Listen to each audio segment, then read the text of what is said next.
Assalamualaikum warahmatullahi wabarakatuh.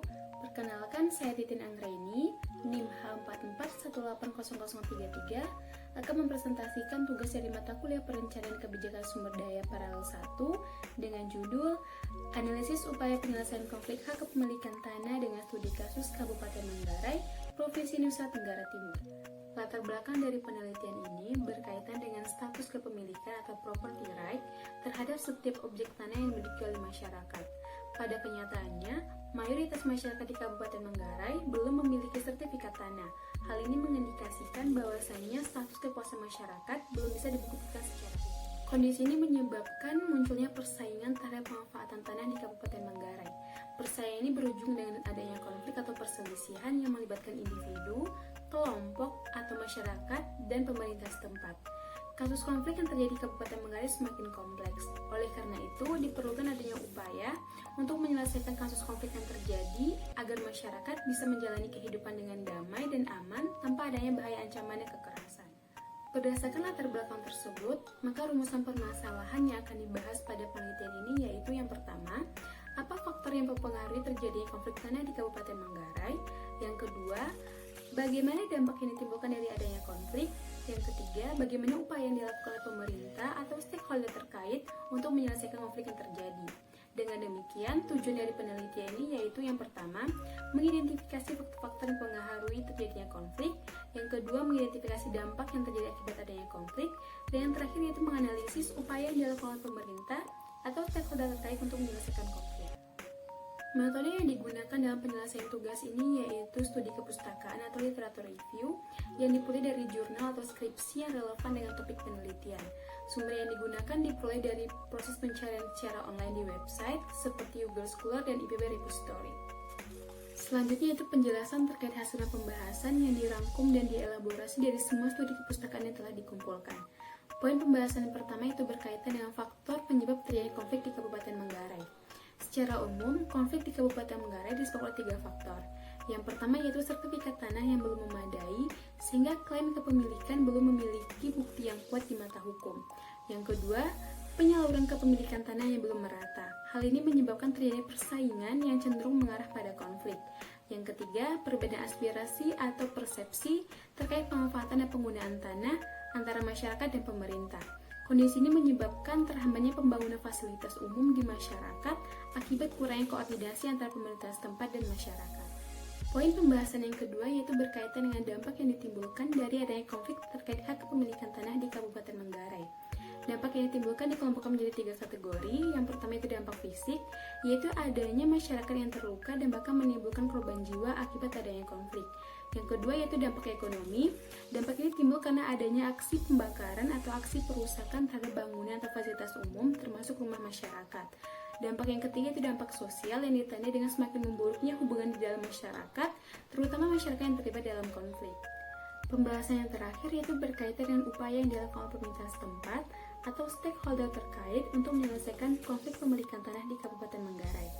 Penyelesaian konflik kepemilikan tanah di Kabupaten Manggarai dilakukan melalui 2 pendekatan. Yang pertama yaitu pendekatan melalui pemerintah daerah yang terdiri dari aksi mediasi, yaitu di mana pemerintah daerah bersifat sebagai mediator. Yang kedua, sosialisasi, yaitu pemberian langkah preventif dengan meningkatkan kesadaran masyarakat akan besarnya bahaya yang timbulkan dari adanya konflik pemilikan tanah tersebut. Kemudian, langkah yang ketiga, yaitu pemberian ganti rugi, di mana pihak yang berkonflik akan memberikan ganti rugi dalam bentuk uang atau tanah pengganti. Dan langkah terakhir yang diambil yaitu tindakan hukum. Ini merupakan langkah paling terakhir yang dilakukan oleh pemerintah daerah jika semua langkah preventif yang telah direncanakan menemukan kendala atau tidak berhasil. Pendekatan kedua yang dilakukan itu pendekatan melalui masyarakat adat yang terdiri dari yang pertama Lontok Leok. Ini merupakan sebuah musyawarah yang biasanya dilakukan oleh masyarakat Manggarai dalam setiap penyelesaian perselisihan atau konflik.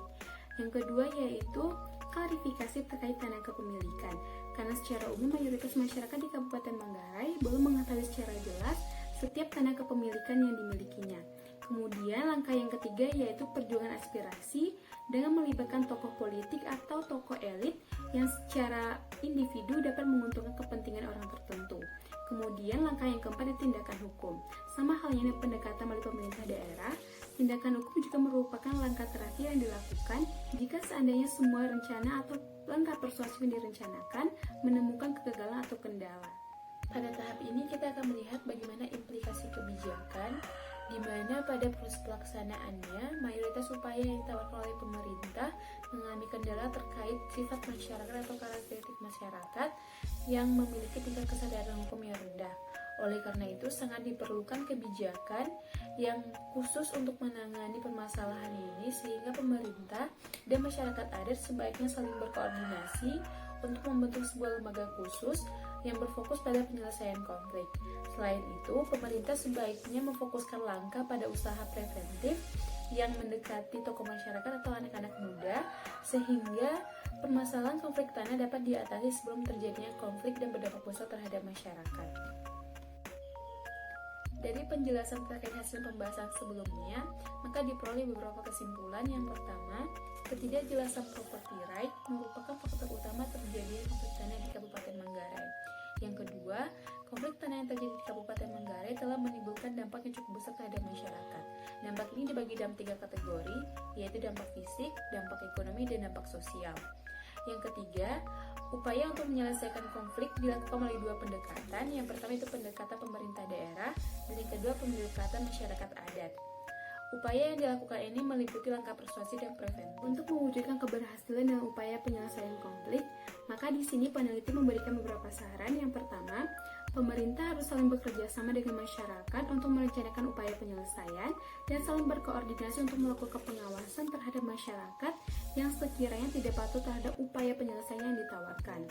Kemudian yang kedua, masyarakat harus serius dalam mengurus sertifikasi tanah dan pemerintah bertugas untuk membantu masyarakat untuk mengurus sertifikasi tanah sesuai dengan prosedur yang berlaku.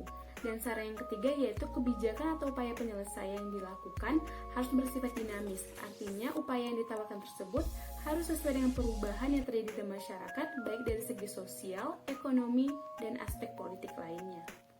Berikut referensi yang digunakan pada pembahasan kali ini. Demikianlah presentasi yang dapat saya sampaikan. Kurang lebihnya mohon maaf. Wassalamualaikum warahmatullahi wabarakatuh.